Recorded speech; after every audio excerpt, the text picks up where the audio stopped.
Bom, moçada, na primeira parte, a gente contou como o solo se forma e algumas intervenções humanas prejudiciais.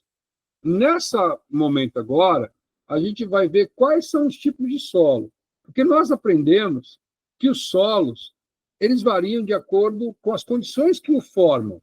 Lembra? O solo é o queijo, o intemperismo é o ralador e o queijo ralado é o solo. Então, o que acontece? Se eu uso um ralador grosso, eu tenho um queijo ralado grosso. Se eu uso um ralador fino, eu tenho um queijo ralado fino. E o que é o ralador? O ralador é a chuva, é a variação de temperatura, é o vento, é o intemperismo. Então, existem muitos tipos de solo. Gente, é muito solo. Assim, só para vocês terem uma ideia, eu adorava essa disciplina, eu achava muito legal. A gente fez uma viagem da disciplina lá em Minas Gerais, nós saímos de uma parte de Minas Gerais e fomos até o Espírito Santo. E nessa viagem, a gente foi visitando centros de pesquisa, né, e produtores rurais, e fomos analisando o solo, aprendendo a classificação. Na época não existia inteligência artificial, eram uns livros assim grossos, né, que você tinha que procurar as características. Então, é muito complexo. Puxa, então eu estou vendo aí na tela, puxa, tem 13 ordens, né? Latossolo, nitossolo, luvissolo, vertissolo, organossolo. Gente, relax. Eu vou passar para vocês, tá?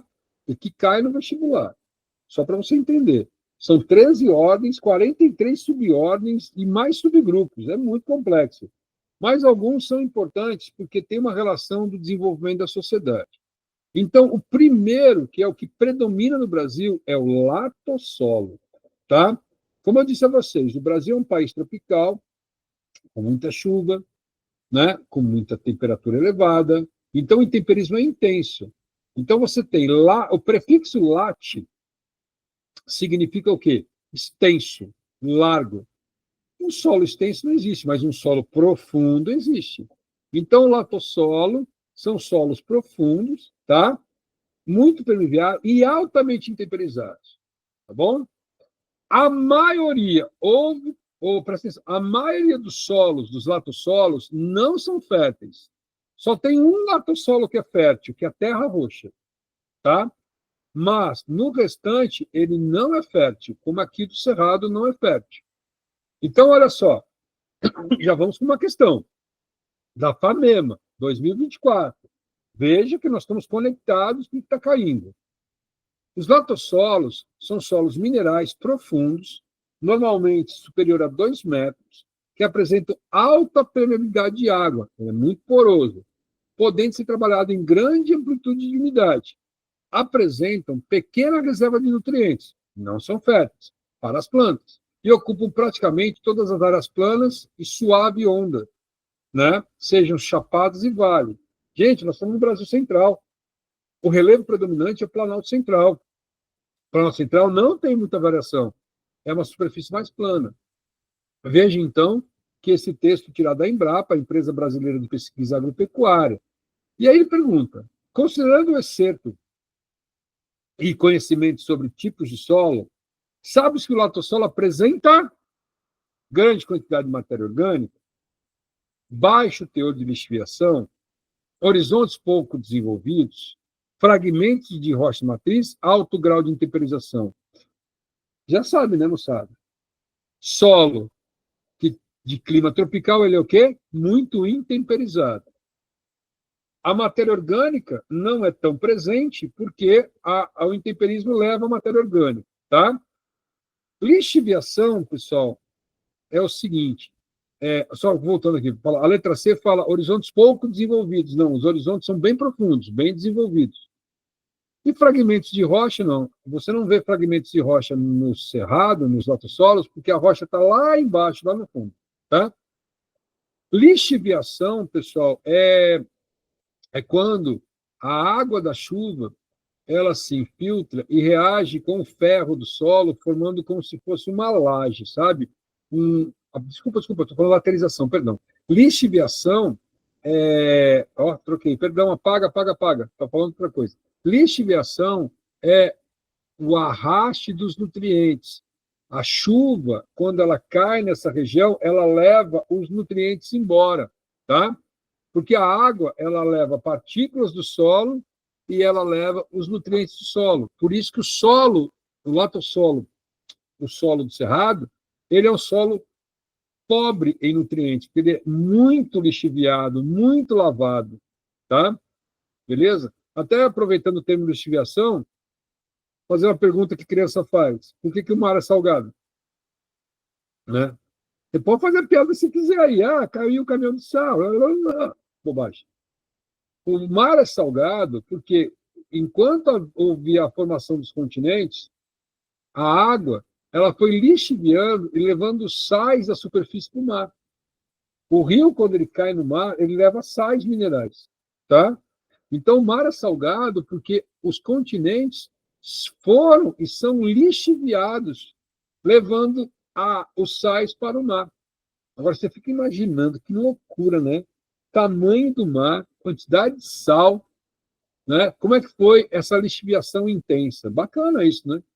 Eu acho muito legal, muito bonito, tá? Bom, aí, pessoal, vocês estão vendo aí, né? Deu uma comidinha aqui, pessoal. É o derramamento vulcânico da Terra, perdão, a Terra Roxa no Paraná, tá? A Terra Roxa do Paraná, ou melhor, essa região se chama Trepe do Paraná. Terra Roxa é latossolo roxo. Mas, professor, eu sempre aprendi que o latossolo, você mesmo falou, professor, que ele é pouco fértil. E a Terra Roxa é muito fértil. Pois é, a Terra Roxa é uma exceção dos latossolos, tá? É muito rico, essa cor vermelha é fruto da presença de ferro, ferro dá esse tom avermelhado, né? Por isso que se chama maciço do Urucum lá em Corumbá, porque é um minério de ferro e dá o tom avermelhado do solo, tá? Mas lá não é terra roxa não, tá bom? Lá é minério de ferro no solo, beleza? Então, você tem aí essa realidade, tá bom? Ah, legal. Agora nós estamos no solo chamado podisólico do Argissolos. Gente, esse solo, por que eu trouxe ele para vocês? Ele é um solo muito fértil, tá? Ele é menos intemperizado, mas eu quis destacar o seguinte: esse é o solo massapê.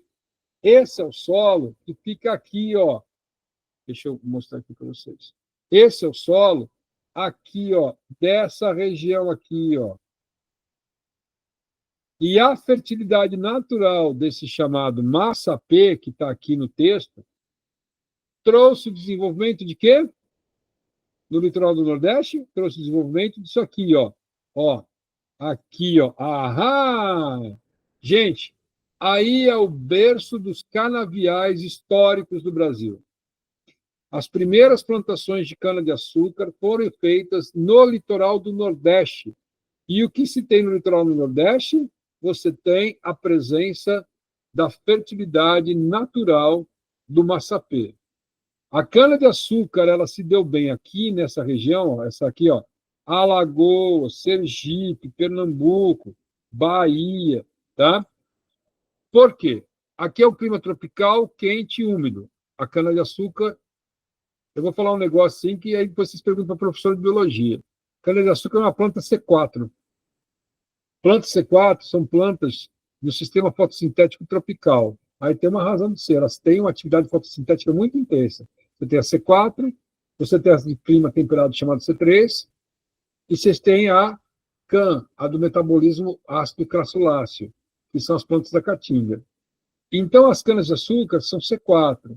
Então, são plantas altamente dependentes de clima tropical, calor e umidade. Encontraram no litoral do Nordeste o solo do massapê, que é o solo fértil, que deu naturalidade. Qual foi a terra roxa para o café? O massapê foi para a cana-de-açúcar. E outro detalhe, essa região aqui é perto da Europa, então daqui ia para a Europa, mais perto, o açúcar. Aí Portugal se enriqueceu, né? Essa região ainda é uma região produtora, mas é uma região mais tradicional. A grande área produtora importante do Brasil é a região aqui do Centro-Sul.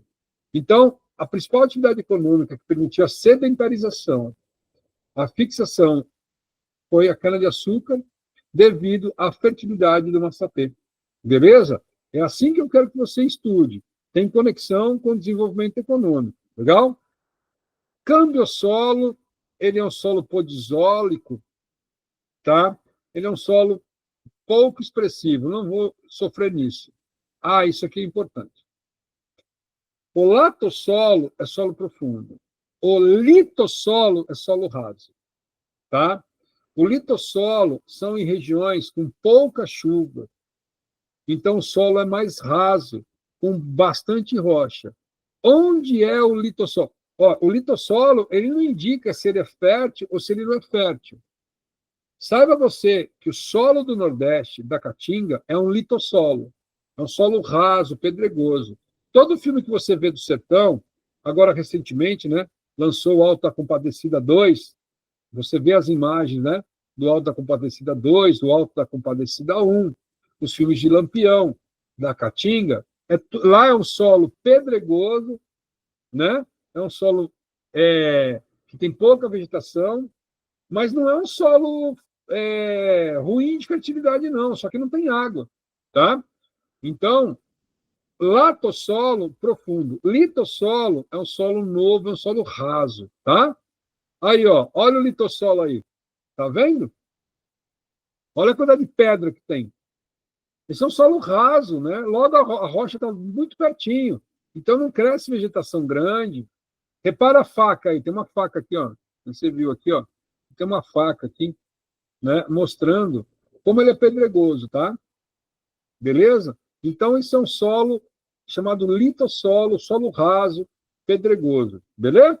Essa imagem ajuda bastante. Tiernossolo, eu vou entrar direto na explicação. É esse aqui, ó. Gente, o tiernossolo é um solo muito rico, muito fértil, tem muita matéria orgânica, é argiloso.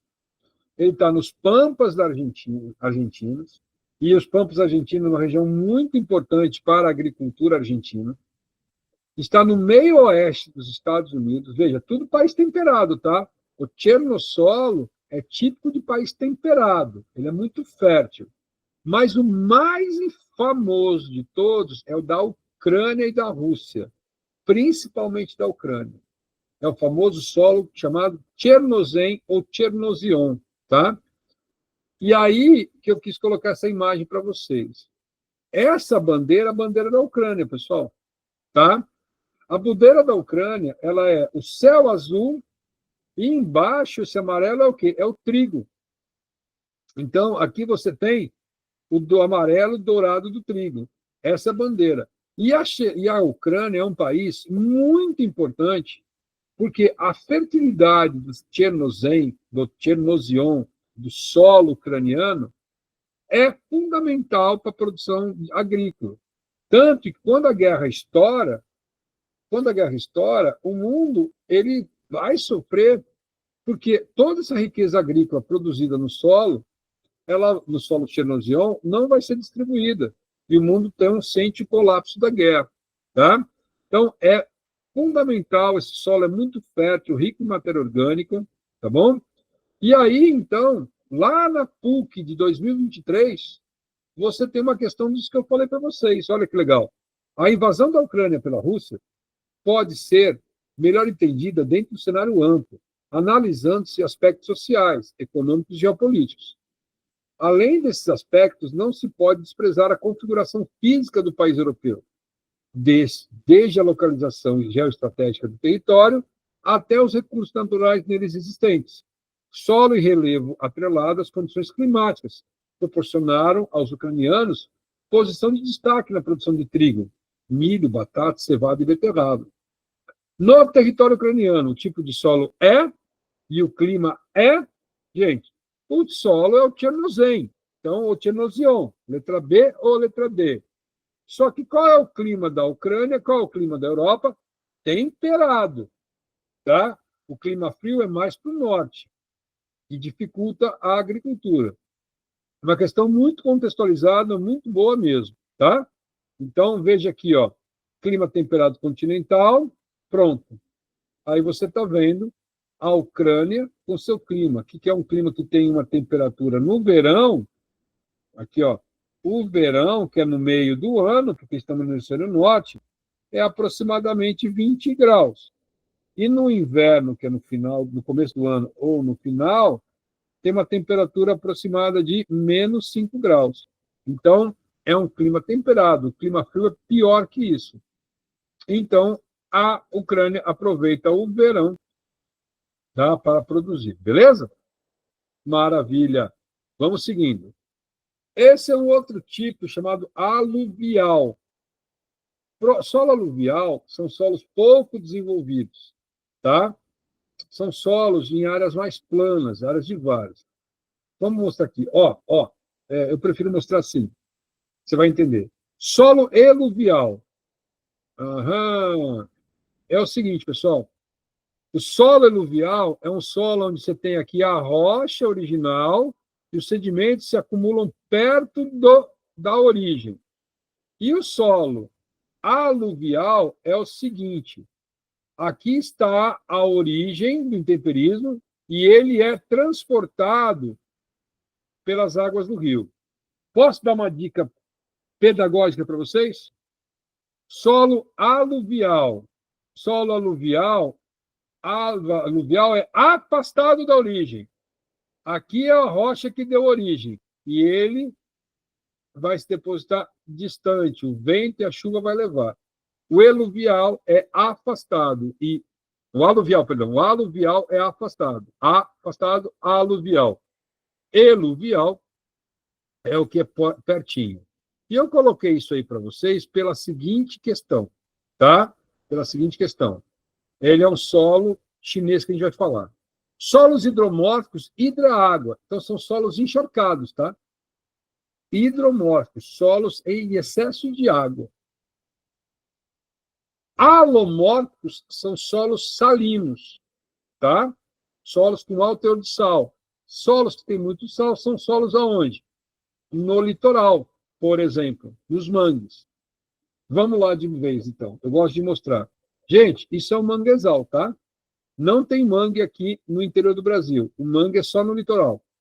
Então, esse bichinho clássico, né, é o famoso guaiamum, caranguejo dos manguezais. Que, por sinal, é esse que você come lá no litoral. Delicioso. Onde os catadores de caranguejo catam o guaiamum, vendem para os restaurantes. Existe uma sociedade que depende da catação do guaiamum, vende nos restaurantes. Eu sei que aqui o pessoal é Mato Grosso do Sul, então vê uma garça dessa, acha que isso aqui é o Pantanal. Aqui não é o Pantanal. Primeiro, essa água que está aqui embaixo, ela é uma água salobra, salgada. Segundo, sabe esses pontinhos que vocês estão vendo aqui, ó? São os mesmos que estão aqui na imagem à direita. Isso aí é a raiz da árvore. Por quê? Porque a planta, a raiz, ela sai para a superfície para poder respirar. Ela não respira nos solos salgados, nos solos alinos, os solos que são encharcados e com sal. Tá? Então, essa aqui é a famosa raiz o quê? Pneumatófora. Ela respira. Então, esses pontinhos aqui é tudo raiz dessas árvores aí atrás, tá? Os manguezais, gente, olha só que interessante. Eles dominam a região tropical. Repara. Aqui em cima, na Europa, não tem manguezal. Tá bom? Repara, aqui é a região do deserto do Saara. Onde tem manguezal? Aqui, ó. Essa aqui é o trópico de Capricórnio, tá? E esse aqui é o trópico de... troquei. Aqui em cima é Câncer. Perdão. Escutei alguém me corrigindo aí. Aqui é Câncer e aqui é Capricórnio. Então, é nessa faixa, claro, existem alguns pontos aqui na China, né? Que é a China monsônica, úmida, tá bom? Mas os mangues, eles estão nessa faixa aqui, ó, que é a faixa úmida e quente do planeta, tá?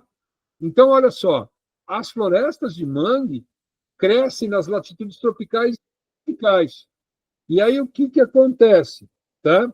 Você vai ter uma gigantesca área, são 123 países que dependem do mangue. 123 países, tá? Então, os manguezais, eles são muito importantes como barreira para impedir a erosão provocada pelo mar. Vocês devem estar lembrados, né, que há um projeto de privatização das praias, que vai permitir a construção de hotéis, resorts, onde são áreas de mangue. Nós vamos tirar a vegetação que impede a erosão do mar. Já existem cidades no Brasil, como a cidade de Antafona, que fica no Rio de Janeiro. Antafona é uma cidade que está sendo engolida pelo mar porque ela cresceu e retirou todos os manguezais da região. Então, os manguezais são muito importantes para a proteção do ambiente e também, depois eu vou falar sobre a questão do aquecimento global, mas vamos entrar aqui. Falando em manguezal, falando em FAMERP, Faculdade de Medicina de Rio Preto, tá? A gente tem aí o vestibular falando exatamente isso.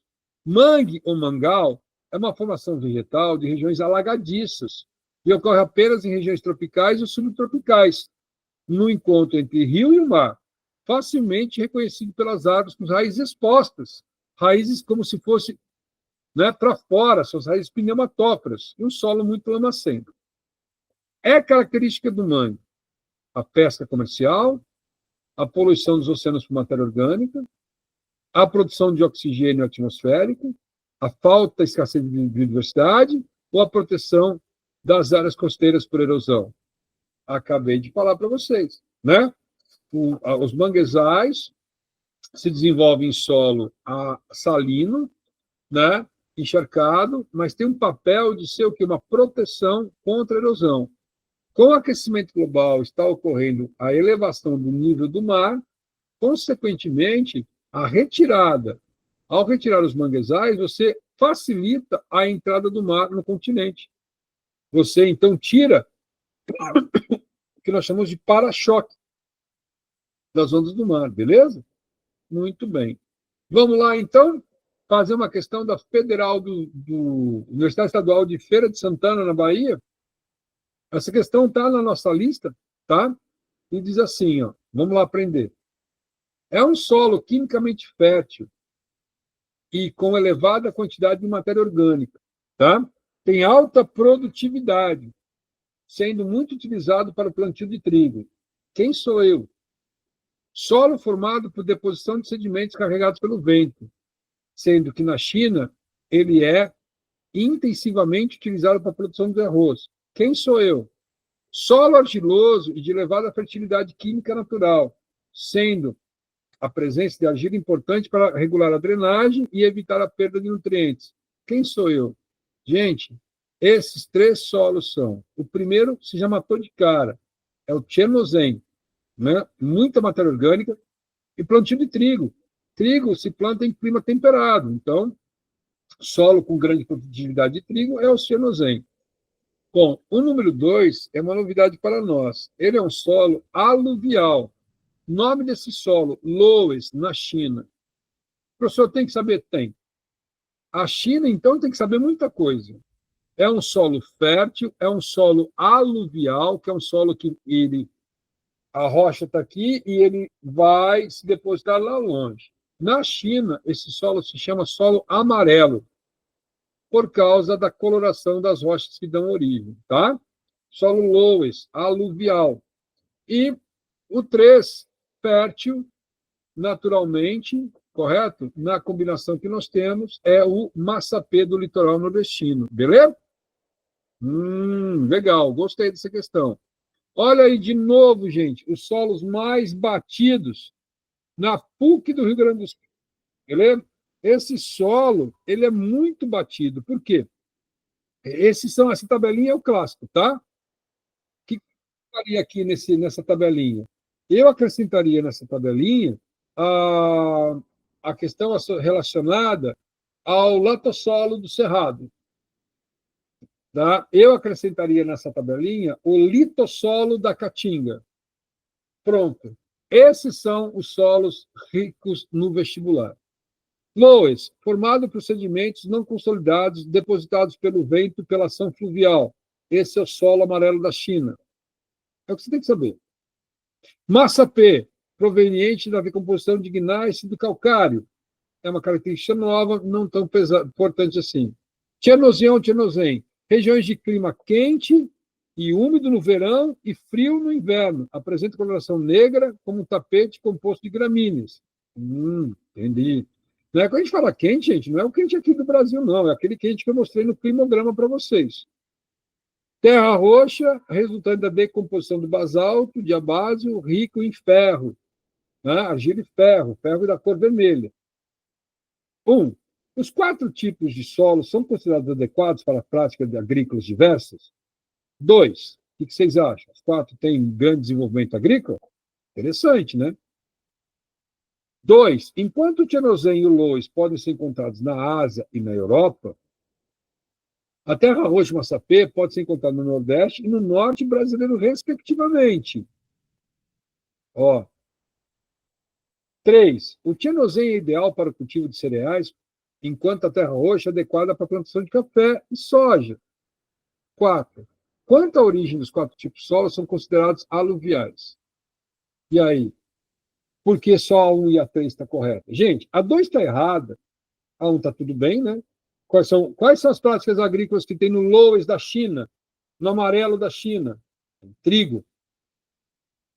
Desculpa, tem arroz. Viajei aqui, gente. Trigo é do Tchernozem. Perdão. O Loess amarelo da China tem arroz. Isso, Bruna. A terra roxa é aquele que eu mostrei para vocês aqui, aquele mapa. É no centro do Brasil, no sul do Brasil, no sudeste do Brasil. Né? Então, absurdo. O massapé no Nordeste. Mas a terra roxa, ela fica... vou voltar aqui para... voltar um pouquinho aqui, peraí.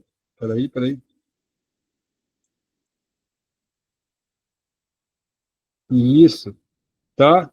Aqui, ó, a terra roxa aqui, ó. Brasil Central, Sul, também no interior de São Paulo. Beleza? Tá? Isso mesmo. Muito bem, meninos. Estão conectados aí, estão pegando bem demais. Parabéns. Né? Então, né, a 4 está errada quanto à origem, né? Os 4 tipos são aluviais. Não, cada um tem uma. Por exemplo, a terra roxa, ela é um solo vulcânico, por exemplo, veio do basalto, tá? Só o Loess que é aluvial, tá? E muito bem. Mas o café começou, e a soja é plantada também no Brasil Central. Você vai em Dourados, a gente acha que é só no Cerrado. Não, Dourados tem terra roxa, tá? E a soja vai muito bem, obrigado lá. Então, parabéns, né? Observaram muito bem, perfeito. E aí eu tenho um poeminha para a gente, né, finalizar a nossa conversa, tá? Olha que legal, olha que legal. Então, vamos lá. Sou solo, rocha, pedra e terra, que vê debaixo tudo lá grande e imenso. Residente em mim, porém, é a que sirvo, dou vida.